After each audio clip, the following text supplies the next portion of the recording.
আসসালামু আলাইকুম। কি অবস্থা? আশা করি সবাই ভালো আছেন। আলহামদুলিল্লাহ আমি ভালো আছি।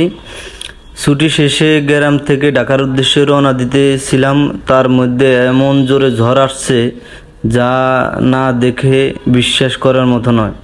দেখেন, আমরা ভোলাবাসী যে কতটা কষ্ট করে ঢাকা শহর যেতে হয় সেটা আমরা শুধু বুঝি।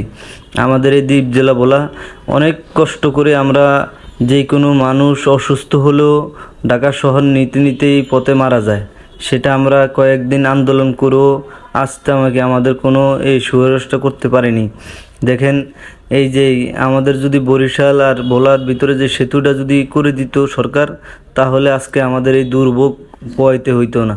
দেখেন কতটা কষ্ট করে ঝড় তুফান মাথায় নিয়ে এই লঞ্চে যেতে হয়। প্রচুর পরিমাণ লঞ্চে আসছি ঘাটে, দেখি যে ঝড় বৃষ্টির শেষ নাই, অনেক ঝড়, মানুষ কি দুর্ভোগ করতেছে। তাই অবশেষে একটা কথাই বলতে চাই যে আপনারা যত দ্রুত পারেন আমাদের এই বরিশাল আর ভোলার মাঝখানে যে সেতুটা করে দেন, আমরা সুস্থভাবে সুন্দরভাবে ঢাকা শহরে যেতে পারবো, আসতে পারবো। এরকম কষ্ট আমাদের হবে না। দেখেন, আমরাও তো বাংলাদেশের একটা মানুষ। দেখেন এত কষ্ট করে অন্য অন্য অঞ্চলে মানুষ কত সুন্দরভাবে আসে যায়, কিন্তু আমরা এই জিনিসটা হয়ে ওঠে না।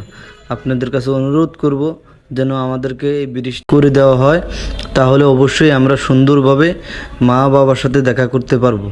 সবাই সুস্থ থাকবেন, ভালো থাকবেন। আসসালামু আলাইকুম।